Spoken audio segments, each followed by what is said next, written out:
Hi guys. Have you ever imagined a world where honor was decided not in courts or with words, but with thundering hooves, splintering lances, and the roar of a crowd?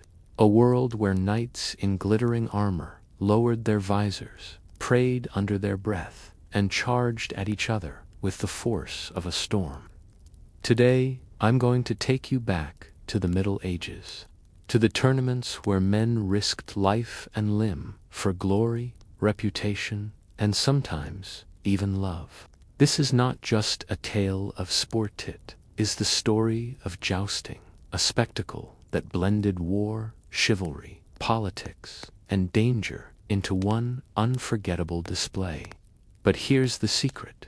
Behind the shining helmets and cheering crowds, jousting was also about power, rivalry, and the human thirst for immortality. So sit back, imagine the sound of trumpets calling across the field, the banners fluttering in the wind, the smell of horses and dust rising in the summer air.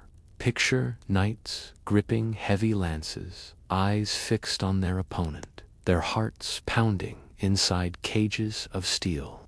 This is the stage where legends were born.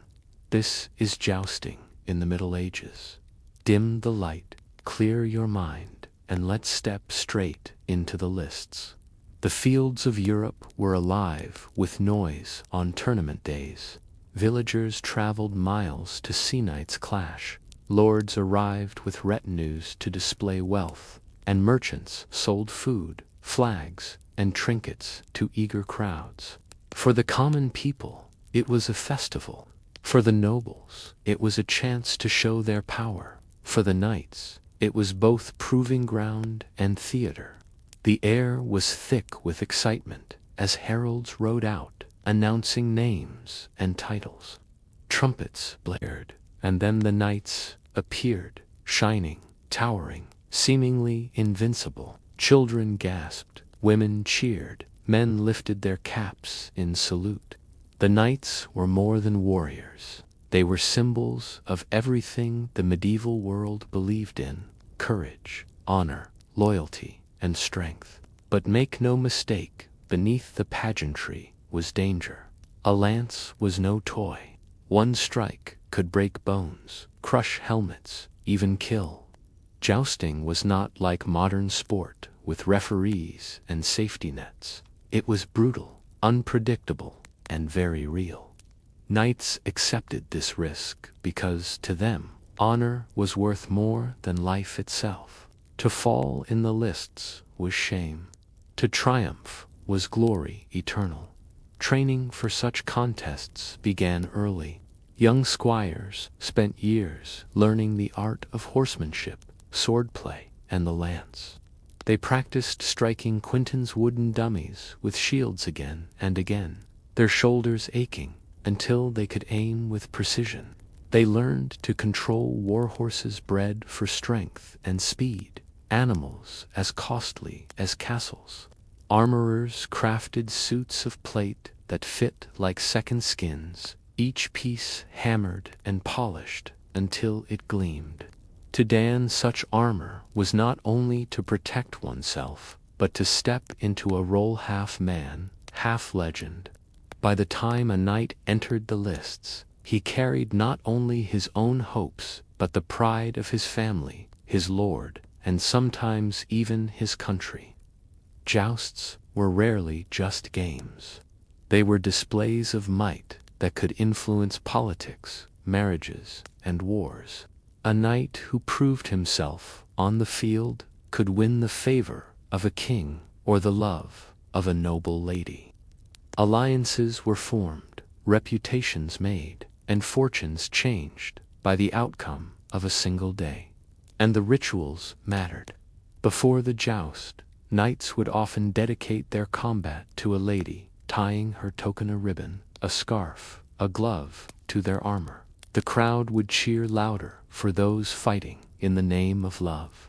And songs would later tell of knights who broke lances for their beloved.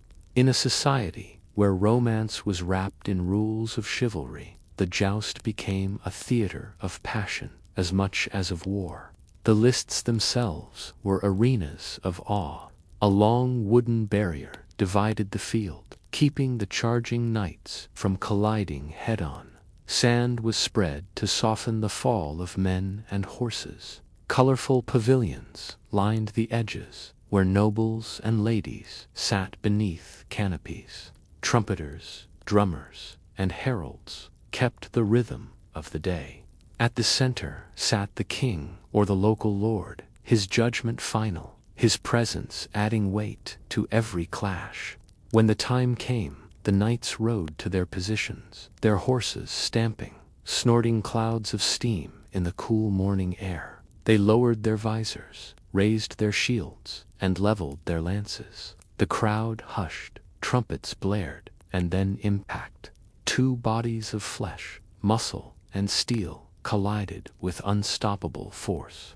Lances shattered, shards flying through the air. Sometimes a knight was unhorsed, thrown violently into the dirt.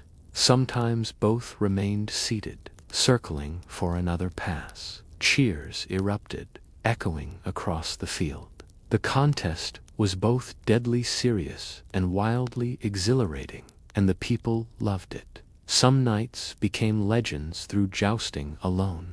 Chronicles tell of William Marshall, the greatest knight, who built his fame and fortune not only on battlefields, but in tournaments where he bested countless opponents. He fought for lords and kings, his skill in the lists making him one of the most admired men of his age. To watch such a knight was to witness living glory, and his victories inspired generations after him. But not every tale ended in triumph. Many knights were maimed, some killed. Helmets cracked, necks snapped, ribs crushed beneath the weight of falling horses. The dangers only heightened the drama. A knight who entered the lists accepted the possibility of death, and the audience respected him for it. In that risk lay the essence of chivalry, the willingness to gamble everything for honor. Behind the spectacle, jousting also served a practical purpose. It kept knights trained for war in times of peace, honing their skills in mounted combat. It allowed lords to measure the strength of their vassals and to test potential allies. It gave restless warriors a stage to prove themselves without spilling rivers of blood in pointless raids. In many ways, jousting was the controlled flame that prevented the wildfire of feudal conflict. Yet it was never truly safe. Even kings were not immune.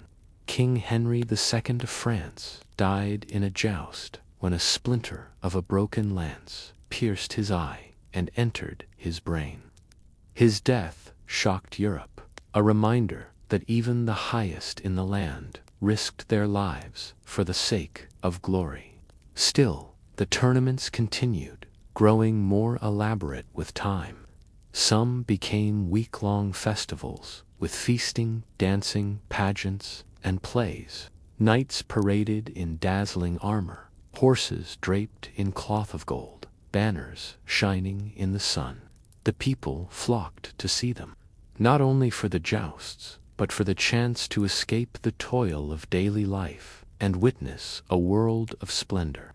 And as the sun set on those days, fires would burn across the camps, music echoing into the night, and tales of the day's victories and defeats would be told. Knights nursed bruises, squires repaired dented armor, and minstrels composed songs of the heroes. For those who lived it, jousting was not just a contested, was life itself, a blend of danger, desire, and destiny. And so, in the dust and the clash of the lists, the medieval world revealed its soul. For, in jousting, men sought not only to defeat each other, but to touch eternity, to prove that in a fleeting life of toil and struggle, there could be moments of pure, shining glory. The tournament field stretched wider this time, banners of red, gold, and blue snapping in the autumn wind. Knights had gathered not only from the local lordships, but from distant realms, men whose names carried weight in ballads and whispers. The soldier, who had once fought only to serve his master, now found himself standing among nobles of legend, preparing for a contest that would decide not merely honor, but alliances between kingdoms. Jousting, once the rough sport of squires and restless warriors, had become the theater of politics, where every shattered lance carried the weight of diplomacy. The morning began with ceremony. Pages moved through the camps, carrying pitchers of wine, polishing armor that glowed like mirrors, tending to horses restless with anticipation. Heralds rehearsed the long list of titles and pedigrees, for every knight demanded that his lineage be shouted before the crowd. On raised platforms, nobles and ladies arranged themselves in silken garments, their jeweled veils glinting in the sun. The king sat at the heart of it all, his throne elevated beneath a canopy of cloth of gold. His expression was unreadable, but every knight knew that his eyes measured them with care, for to impress him was to secure favor beyond price. When the trumpets sounded, silence fell. The first two knights rode forward, shields painted with their coats of arms, lances raised in salute. The crowd roared, for each man had supporters, eager to see their champion unseat his rival. The signal was given, and the horses lunged forward. The earth shook beneath their hooves, the lances lowered, and the crowd gasped as wood splintered into 1,000 shards. One knight reeled, but stayed mounted, his shield dented. The other, though struck, remained firm. The pass ended, but it was only the beginning. Again they wheeled their horses, again they charged, again the air rang with the crash of impact. On the third pass, a lance struck cleanly against a visor, and the knight toppled backward from his horse, crashing into the dust. Cheers erupted, hats flew into the air, and the victor raised his splintered lance in triumph. This was the rhythm of the day: anticipation, impact, victory, defeat. Some knights unhorsed opponents with brutal efficiency, their skill evident in the precision of every strike.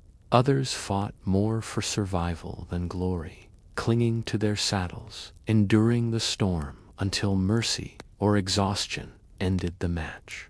To the crowd, each fall, each shattering blow, was theater more thrilling than any play. But for the knights, it was something deeper. Each lance broken was a declaration of strength, each triumph a step toward immortality.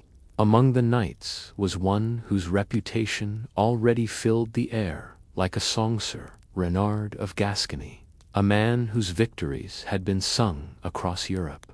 His armor shone like the sun, his horse draped in silks, embroidered with golden lions.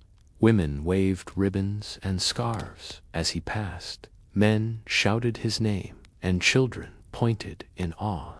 He had won more jousts than any man alive, his technique flawless, his courage unquestioned. Yet even he was not invincible, and whispers spread of challengers who longed to see him fall.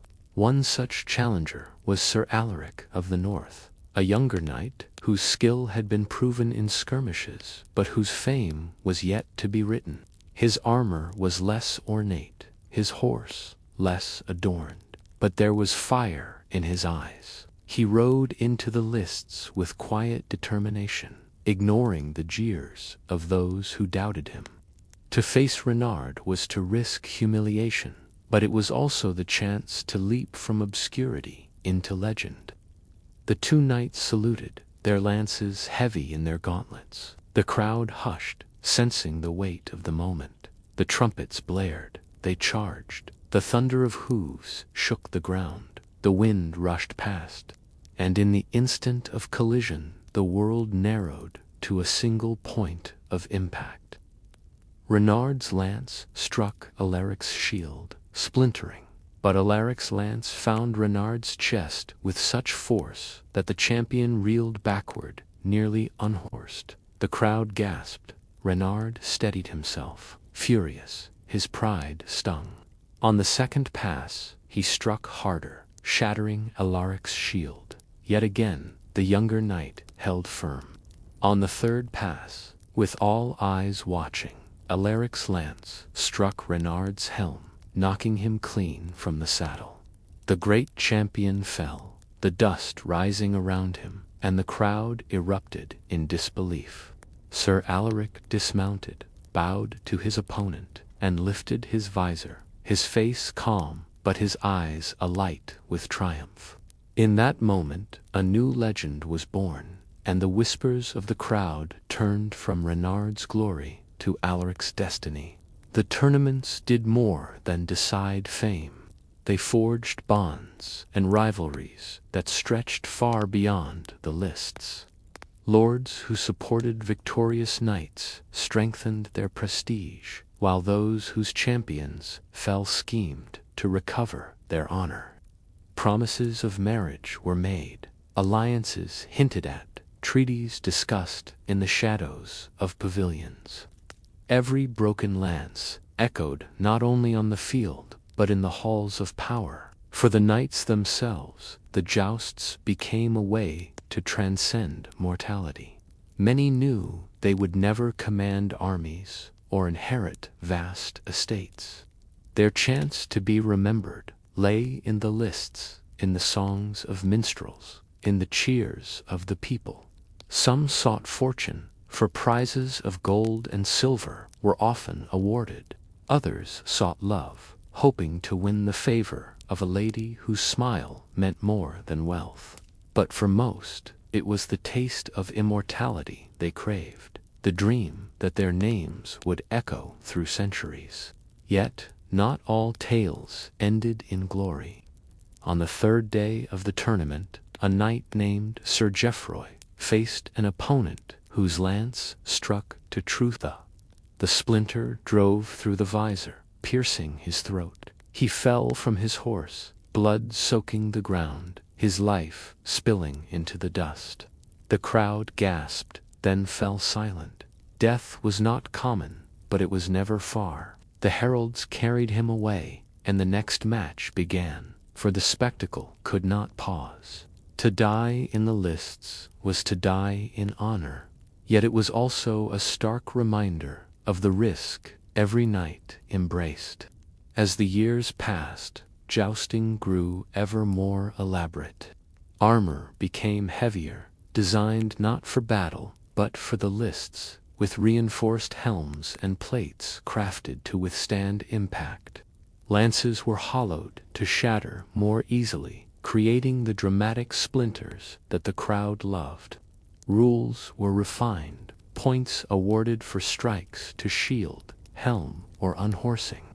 What had begun as brutal trial of strength evolved into a sport of precision and spectacle. A language of violence turned into art, but the essence remained. 2 men, 2 horses, 1 moment of collision that could decide honor or humiliation. In the evenings after the jousts, the camps were alive with music, feasting, and tales of the day. Knights recounted their victories with pride, their defeats with excuses.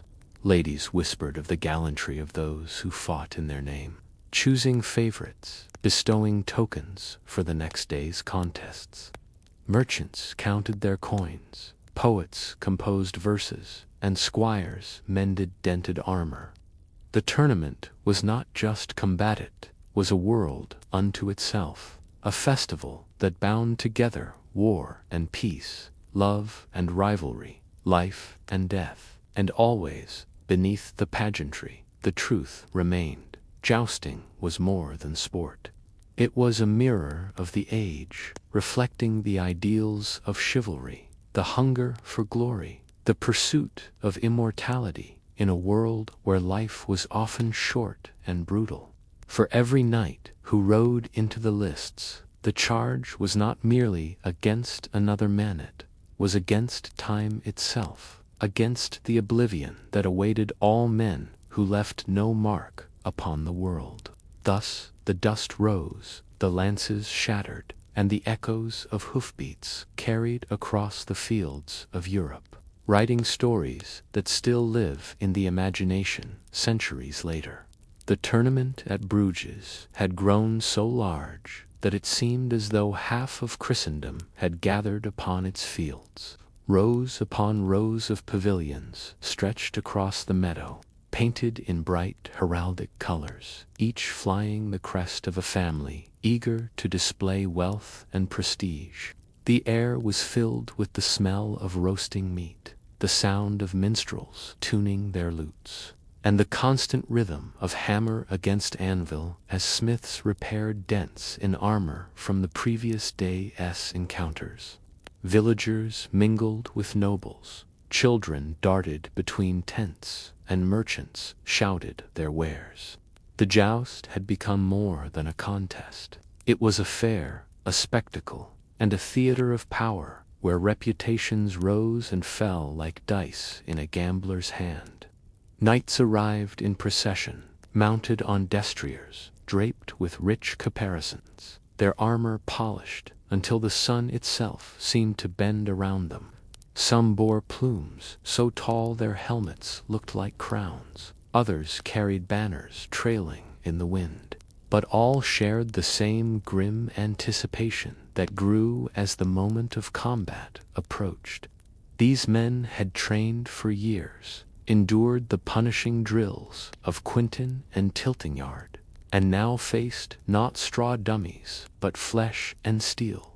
To ride into the lists was to gamble not only pride but sometimes life itself, and the tension was as sharp as any blade. Among the gathered nobility, wagers were placed with feverish energy.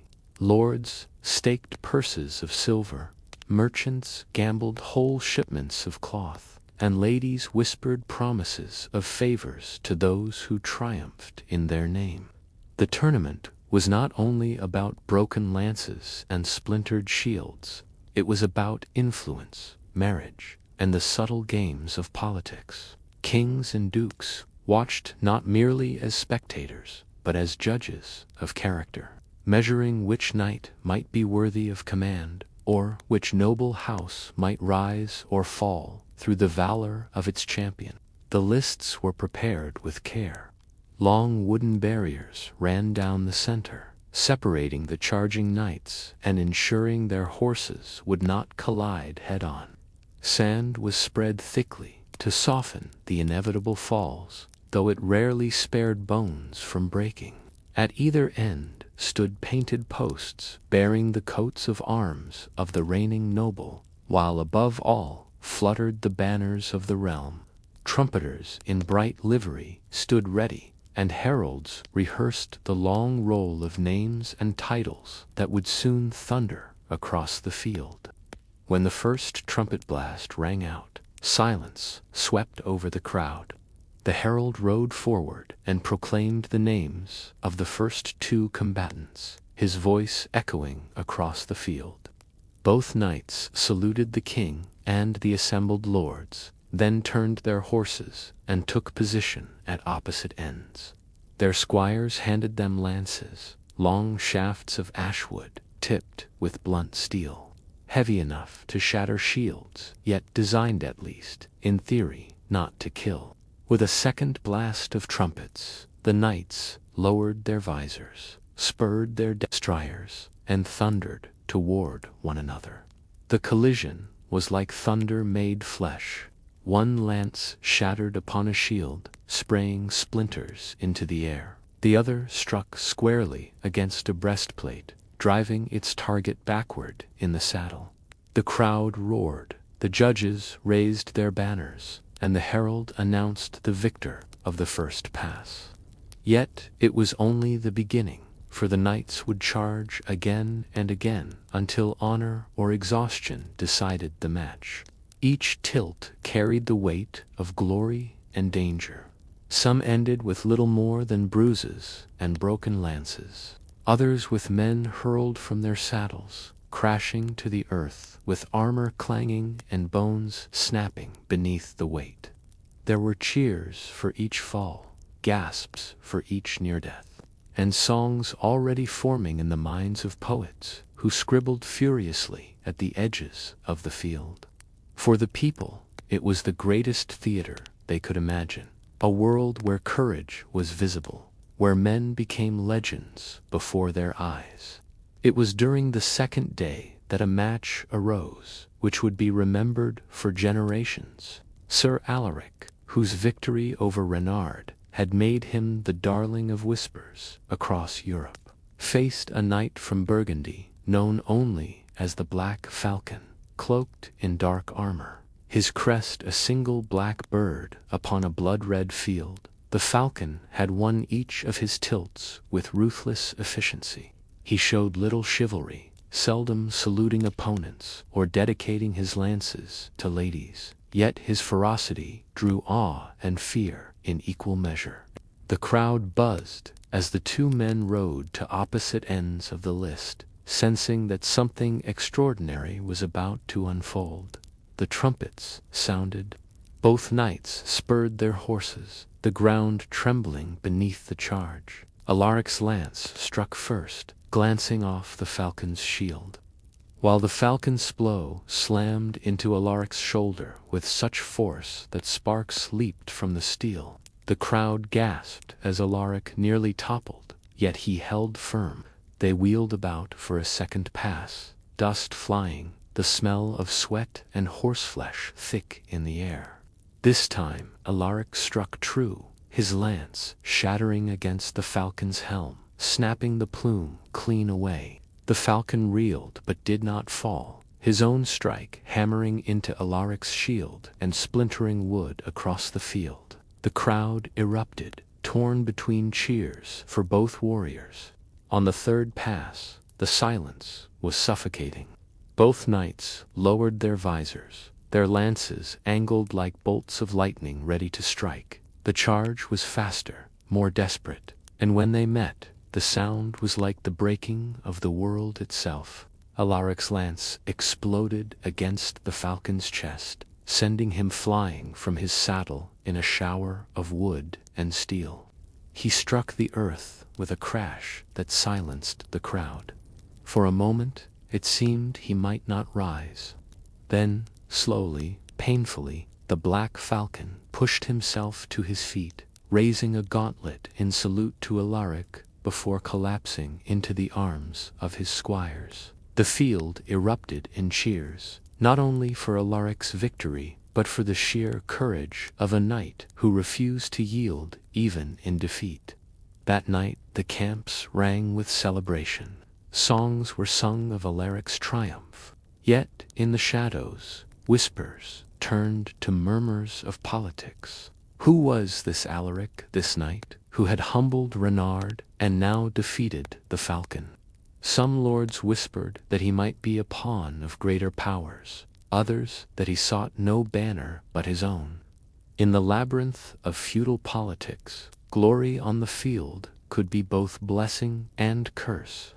As the tournament continued, more knights rose and fell, their names etched into the memory of the crowd. Some were carried away, broken, their armor dented like crushed tin. Others walked proudly with laurel crowns upon their helms, their purses heavy with prize money. For the people, each day brought new stories, new heroes, and new tragedies. For the knights, it was a crucible, burning away fear and weakness until only the essence of courage remained. Yet, beneath the splendor, a shadow grew. Some churchmen muttered that jousting was vanity, a sinful display of violence that served no godly purpose. They condemned the waste of lives and the arrogance of knights who sought applause rather than piety. Kings, too, began to worry not of sin, but of cost. Tournaments drained treasuries, risked the lives of valuable nobles, and sometimes inflamed rivalries into open war. Even as the lists grew in spectacle, Whispers of their decline had already begun. Still, for those who rode in them, nothing could compare. To charge across the field with lance in hand, to hear the roar of the crowd, to feel the impact of steel on steel, this was life at its fullest. It was not merely a contest of strength, but of identity, a way to carve one's name into history. And though the shadow of decline loomed, the fire of the lists burned brighter than ever. Each tilt a spark that illuminated the very soul of the Middle Ages. Night fell on Bruges, and the fields that had thundered with hooves lay quiet. Fires burned in the camps, casting flickering light upon banners and tents. Knights nursed wounds, squires polished armor, poets strummed lutes, and lovers whispered in the shadows. Tomorrow would bring more clashes, more triumphs, more defeats. But for tonight, the air was filled with the lingering echo of cheers, the memory of lances shattering, and the unshakable truth that in the lists men had touched immortality, if only for a moment. The years rolled on, and what had once been raw contests of skill and survival began to evolve into something grander, more ceremonial, and yet at the same time more distant from its brutal origins. The lists still thundered with the clash of hooves and the splinter of lances, but the purpose was shifting. Kings and princes saw in jousting not merely the training ground of warriors, but the stage upon which power, wealth, and magnificence could be displayed for all to see. At the great courts of Europe, tournaments became spectacles of almost unimaginable splendor. Knights no longer rode only in plain armor meant for war. Their suits were gilded, engraved, adorned with jewels, polished until they shone like living statues. Horses were draped in cloth-bove gold, embroidered with silver thread, their manes braided with ribbons. The ladies in the stands glittered with gems, their gowns heavy with silk, and the pavilions themselves were decorated with banners so vast they rippled like oceans in the wind. To host a grand joust was to declare wealth and power to the world, and kings competed to outshine one another in the magnificence of their tournaments. Yet for the knights themselves, the essence remained unchanged. Beneath the jewels and polish, the same danger lurked. A lance-driven true could still shatter a helm, break ribs, or end a life. The crowds still hushed before the charge, still erupted at the shattering of lances, still gasped at the sight of a knight hurled violently from his saddle. Death remained a constant companion, though it was now cloaked in greater ceremony. Some of the most famous names in chivalric history rose during this age.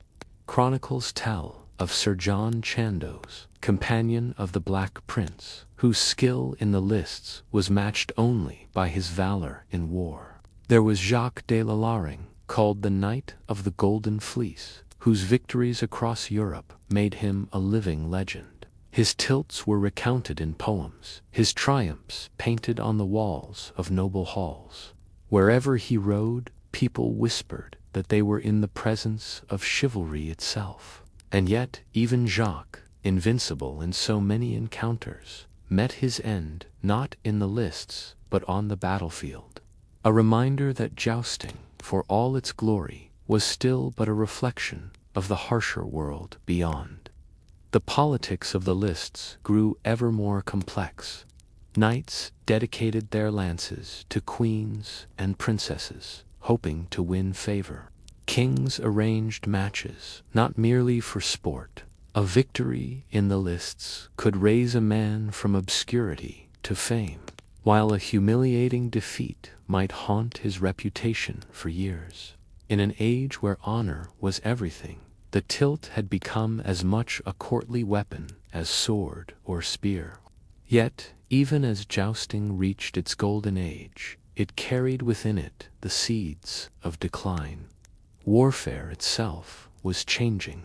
The longbow at Crécy and Agincourt, the pike formations of Swiss mercenaries, and the rising thunder of gunpowder all conspired to make the armored knight less dominant on the battlefield. As the role of knights in real war diminished, tournaments became less about preparing for battle and more about ceremony, tradition, and display. Armor grew heavier, lances more specialized, designed to shatter for spectacle rather than to pierce.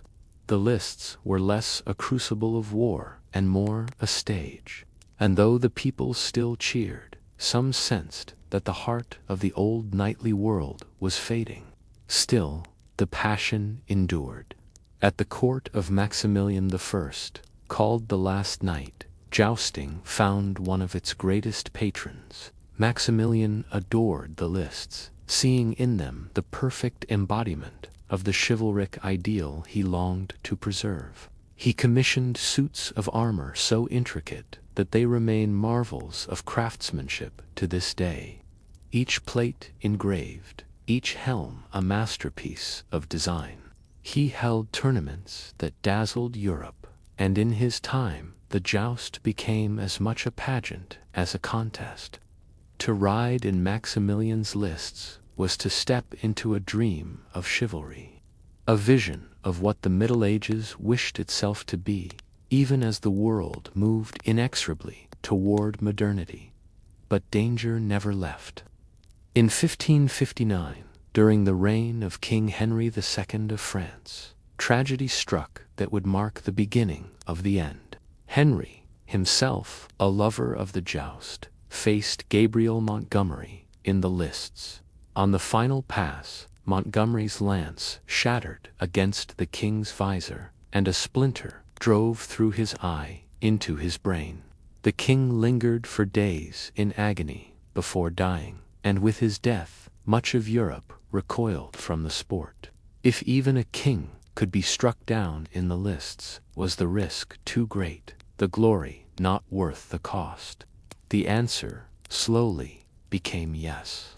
After Henry's death, jousts grew rarer, confined more to ceremony than true combat. Tiltyards fell silent, armor was set aside, and the knights who once thundered across the lists gave way to soldiers wielding muskets and cannon. Yet the memory of jousting did not vanish. It lived on in poems, in paintings, in the ballads of troubadours. It lived in the stories fathers told their sons, of heroes who rode with lances lowered, who sought not only victory but immortality. And in a sense, immortality they found. For though the lists have long since fallen quiet, the image of the joust endures. Even now, centuries later, we imagine the thunder of hooves, the gleam of armor, the splintering of lances. We see in it the romance of an age where honor seemed brighter, where courage was visible, where men risked everything for a single moment of glory. It is easy to forget, in our retelling, the blood, the broken bones, the deaths that marked those contests. Easy to forget that behind the shining armor were men as frail as any, riding into danger because the world demanded they prove themselves. Yet perhaps that is why jousting fascinates us still. It was never only about violence. It was about humanity's eternal hunger to rise above the ordinary, to carve a name into history, to touch something greater than life itself. And so the story ends, not with the silence of tiltyards, but with the enduring echo of hoofbeats across the centuries. Jousting, in all its glory and folly, remains a symbol of the Middle Ages themselves, brutal and beautiful, violent and noble, fleeting yet eternal. The knights are gone, their lances shattered, their banners fallen, yet in memory they still ride, charging forever into the lists, forever into the hearts of those who dream of honor, courage, and the timeless cry of glory.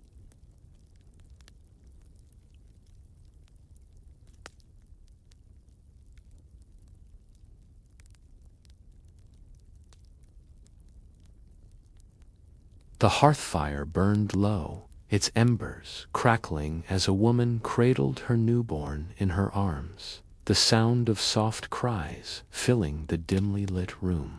Life in the medieval world was often harsh, and motherhood carried with it both profound joy and unrelenting burden. A mother was at once the heart of the household and the silent bearer of endless sacrifice. A figure caught between the fragile hope of her children's survival and the constant shadow of sickness, hunger, and war. Her day began before the sun rose, long before the church bells called the faithful to prayer. She rose in the cold, wrapped in wool, worn thin with age, and tended to the fire, for warmth was life. With practiced hands, she swaddled the baby, soothed her other children, and moved through a rhythm so ancient it seemed carved into her bones. The world outside was not gentle to women. A mother was expected to endure childbirth repeatedly, each time stepping close to death. The midwife, a familiar figure in the village, was her companion in these moments, bringing with her herbs, charms, whispered prayers, and years of experience. Still, the risk was always present. The cries of pain could turn to silence, and the birth of life could become a burial before the day was done.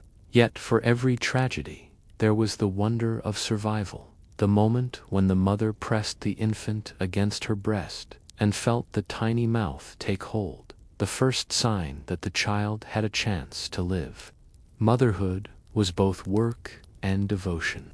A medieval mother fed not only her children but also her husband and household, often stretching meager supplies of grain and vegetables into meals that must last until harvest.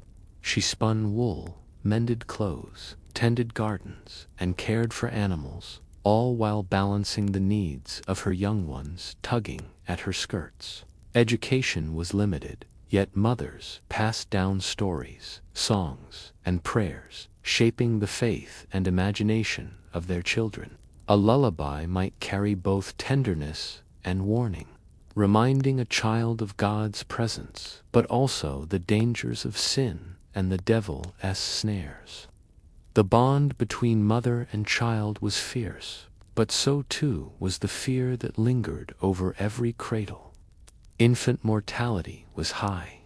Many babies never reached their first birthday. Fevers swept through villages, plagues stole entire families, and famine reduced children to hollow-eyed ghosts. Mothers prayed endlessly, lighting candles to saints, making offerings at shrines, whispering the same plea again and again, "Spare my child." They would walk miles barefoot to holy wells or relics said to protect infants, clutching a baby close, believing with every step that their faith might shield the fragile life in their arms. And yet, despite the fragility of life, childhood still held moments of laughter and light. Mothers encouraged their children to play in the fields, to chase geese, to fashion toys from sticks and scraps of cloth. She watched them grow, teaching them chores suited to their age, girls learning to spin, sew, and tend the hearth, boys learning to work the land or assist in crafts. Pride mingled with anxiety, for each year a child survived was a small miracle, each step toward adulthood a victory won against the odds. Marriage and social standing shaped a mother's experience profoundly. Noble women bore the same risks in childbirth as peasants, but their burdens were different. For them, children were heirs, pawns in alliances, proof of their husband's power. A noble mother might watch her son taken to foster in another household at a young age, or her daughter betrothed before she was grown. Love was not absent, but it was often weighed against duty. And the heart of a noble mother carried both pride in her children's importance and sorrow at the sacrifices demanded by rank. For peasant mothers, survival was the measure of success. They worked side by side with their husbands in fields, carried infants while harvesting grain, and left older children to watch the younger ones while they labored. Fatigue was constant, yet endurance was second nature. In the smallest gestures, mother sharing her portion of bread with her hungry child, a tired smile as she hummed a hymn by the fire, her devotion shone. She might not leave her name in chronicles or ballads, but she left it in the lives she nurtured, in the resilience she passed down to the next generation. Religion framed every aspect of motherhood. Mothers taught their children the sign of the cross before they could speak, whispered prayers at dawn and dusk, and taught fear of sin alongside hope in salvation. The Virgin Mary was their model, the sorrowful mother who understood every grief. Icons and carvings of Mary holding the Christ child decorated chapels and homes alike, a constant reminder that their own struggles were sanctified by divine example. Mothers entrusted their dead infants to her care, imagining them cradled in her arms in heaven. Even discipline was steeped in faith and survival. A mother scolded her children not only for mischief, but for sins that might imperil their souls. She taught obedience, reverence, humility. A child's behavior reflected upon the family, and a mother's reputation was tied to how her children acted in church and village. Yet behind stern words there was fierce love, a determination that her sons and daughters should endure in a world that offered them little mercy. The seasons ruled her life as much as her children did. In summer, she rose early to gather herbs, fetch water, and prepare food for workers in the fields. In winter, she huddled with her children by the fire, telling stories of saints and heroes while mending clothes by candlelight. Births, illnesses, deaths all followed the cycle of nature, and she adapted, finding strength in repetition, in ritual, in the certainty that no matter how hard life was, she must endure for those who depended on her. War, too, touched motherhood.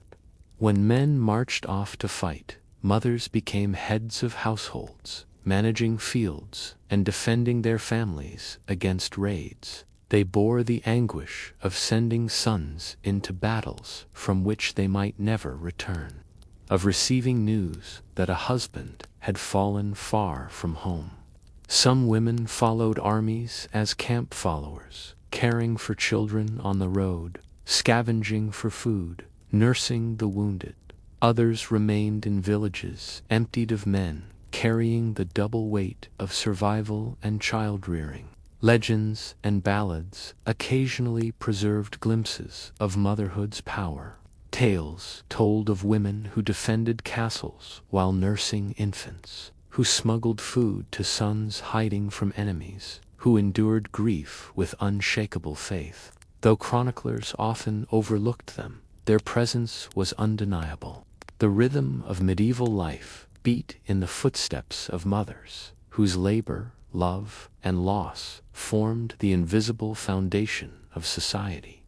As children grew, the role of the mother shifted but never lessened. She guided daughters into marriage, teaching them the skills they would need to manage households of their own.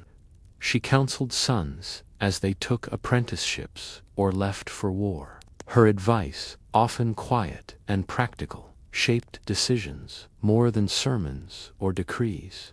Even when children left home, they carried her words with them, echoes of her voice guiding them in the world. And when old age came, if she survived the trials of childbirth and sickness, a mother became the keeper of memory.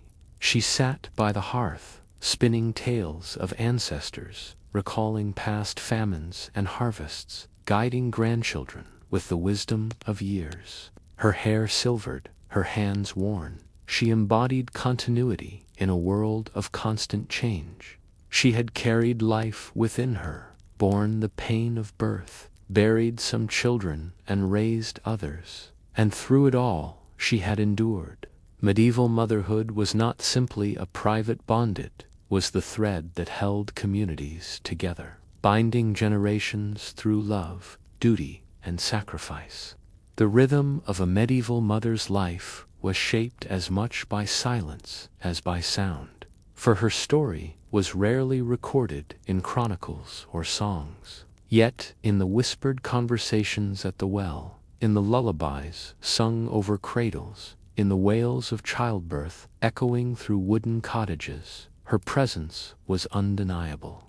She lived at the very core of existence, and though the world seldom spoke her name, her influence stretched into every corner of society. Each day she rose, knowing that survival demanded her strength, and each night she laid her head down, knowing that tomorrow would demand it again. The cycles of birth and loss defined her.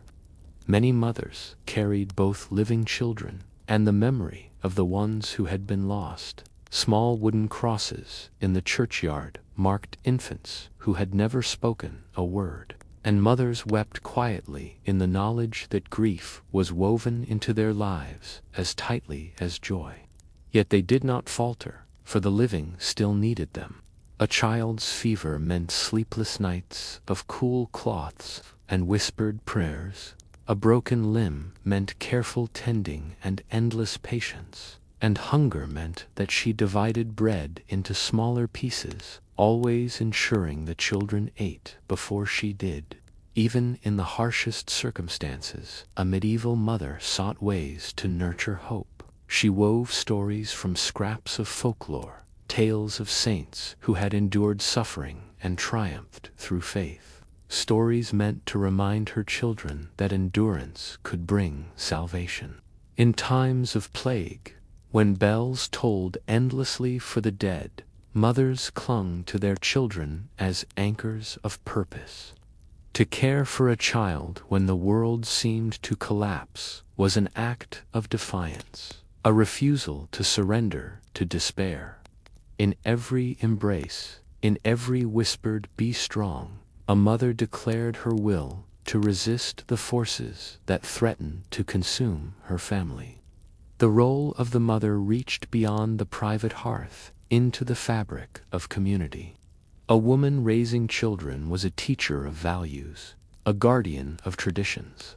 At church, she guided small hands to make the sign of the cross. At feast days, she dressed them in their cleanest garments, even if patched, presenting them with pride. At harvest celebrations, she let them dance in the fields, their laughter a symbol that life continued despite hardship. And when neighbors faced tragedy, she offered sympathy drawn from her own experience. For in a world where grief was universal, compassion became a form of survival. For noble mothers, the weight of expectation pressed heavily. Their children were not simply sons and daughters, but heirs, symbols of alliances, pawns on the chessboard of dynasties. A noblewoman might be married off as a teenager, sent to a foreign land, and within a year expected to produce heirs. The pressure to conceive was immense, and miscarriages or stillbirths were met not only with sorrow but with fear of disgrace. When children were born, they were quickly surrounded by tutors, nurses, and guards. Yet it was often the mother who quietly shaped their earliest sense of duty. Behind embroidered veils and jeweled girdles, noble mothers whispered lessons about faith, loyalty, and survival in a dangerous political landscape. Among peasants, the lessons were more practical, but no less profound. A mother taught her daughters how to knead bread until the dough rose properly, how to mend a cloak to withstand another winter, how to recognize healing herbs from those that poisoned.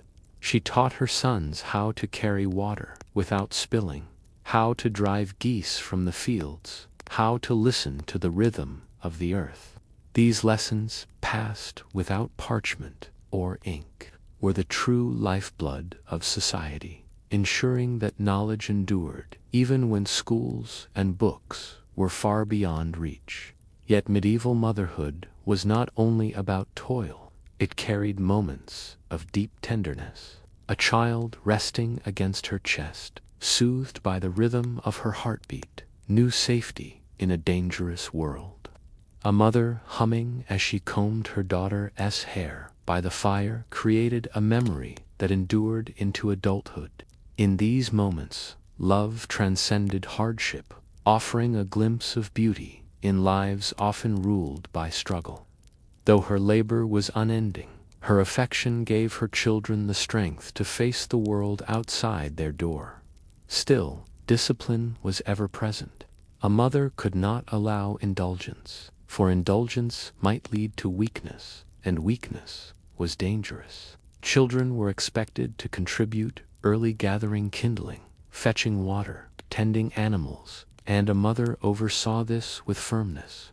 She reminded them that laziness was sin, that obedience to parents mirrored obedience to God. Yet discipline was not cruelty.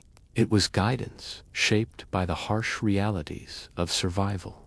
A child who failed to learn responsibility risked not only their own life, but the family's. Mothers understood this instinctively, blending sternness with care. When daughters married, mothers wept, knowing they were sending them into lives much like their own, marked by childbirth, work, and uncertainty. They gave their daughters tokens, sometimes simple as a wooden comb or a small cross, and offered final advice, whispered at the threshold. Keep faith, endure pain, love your children fiercely.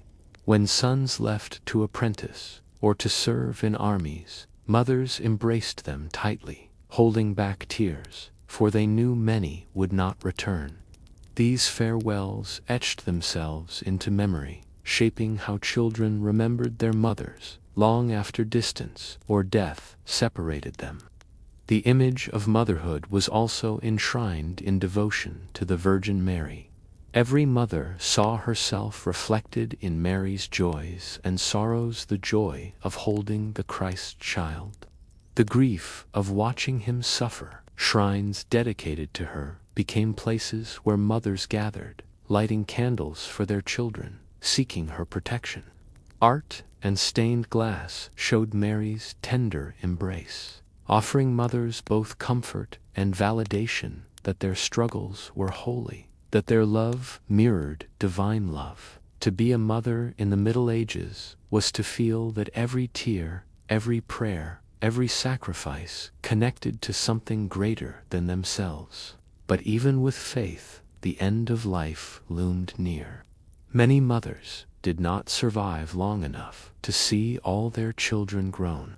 Childbirth remained perilous, even for the strong, and infections claimed countless lives. Those who lived into old age bore the weight of scars, memories, and resilience. Their hair whitened, their hands stiffened, yet they remained at the heart of families. They rocked grandchildren with the same songs they had once sung to infants decades earlier. They told stories of famine, war, and miracles, ensuring the next generation remembered the strength of those who came before. Old mothers became symbols of continuity, living proof that endurance was possible. In villages, mothers were often the quiet leaders. Their influence, felt though rarely acknowledged, they advised younger women on childbirth, offered herbs for fevers, and stood as midwives when new life entered the world. Their collective wisdom formed a network of survival, stronger than any single household. In their unity, women found resilience, for motherhood was not a solitary burden, but a shared human experience. When one mother faltered, another stepped forward, carrying both her own children and the orphans of fate. In this way, medieval communities endured through the strength of maternal bonds. The story of medieval motherhood is not a tale of grandeur, but of perseverance. Behind every knight who rode into battle, behind every king who wore a crown, stood a mother who had borne him, fed him, taught him his first prayers, and given him the will to face the world. Behind every peasant who harvested crops, every craftsman who shaped wood or stone, every priest who lifted the chalice at Mass, there was a mother who had once soothed his cries and guided his hands. Their legacy was not written in chronicles, but carved in the living flesh of their children, in the continuation of life itself. And though centuries have passed, the essence of their story endures. Medieval mothers lived in a world where survival was uncertain, yet their devotion brought stability. They bore unimaginable loss, yet found joy in the smallest smiles. They carried burdens that might have broken others, yet they stood unyielding because their children needed them. Their strength was not in glory, but in constancy, in the daily choice to endure for the sake of love. In their quiet sacrifices, they preserved humanity itself.